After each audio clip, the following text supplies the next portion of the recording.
Hello అండి. ఈరోజు ఒక క్లయింట్ 10 పీసెస్ ఆర్డర్ చేసుకున్నారు సేమ్ శారీ. అండ్ చాలా అంటే చాలా బాగుంది sari quality and colour combination కూడా చాలా బ్యూటిఫుల్గా ఉంది.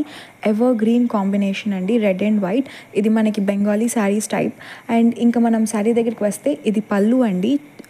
ఈ పళ్ళు ప్లస్ బ్లౌజ్ పీస్ ఒకటే వచ్చింది. తర్వాత శారీ వచ్చేసి బెనారసీ జార్జెట్ అండి. ఇది చాలా లైట్ వెయిట్గా ఉంది, ఎవరైనా కట్టుకోగలరు. దీనికి క్లయింట్ రెడీమేడ్ బ్లౌజెస్ ఆర్డర్ చేసుకున్నారు మన దగ్గర. ఆ వీడియో నేను ఆల్రెడీ పోస్ట్ చేశాను. లేదంటే స్టిచ్చింగ్ కూడా కావాలి అంటే వాళ్ళ రిక్వైర్మెంట్స్ని బట్టి నేను స్టిచ్ చేసి పంపిస్తానండి. అండ్ వీళ్ళు టైంని బట్టి డిసైడ్ అవుతారు clients most of the time. And ఇలానే మీకు కూడా బల్క్ ఆర్డర్స్ చేసుకొని వేరే కంట్రీస్ ఆర్ స్టేట్స్కి కావాలి అనుకుంటే మీరు నా దగ్గరికి ఆర్డర్ డైరెక్ట్గా మా ఇంటికి ప్లేస్ చేస్తే నేను మీకు stitch alter whatever is possible నేను చేసి పంపిస్తానండి. నేను యూజువల్లీ ఇట్లా 10 kgs 20 kgs 30 kgs పంపిస్తుంటానండి వాళ్ళ రిక్వైర్మెంట్స్ని బట్టి. Thank you so much.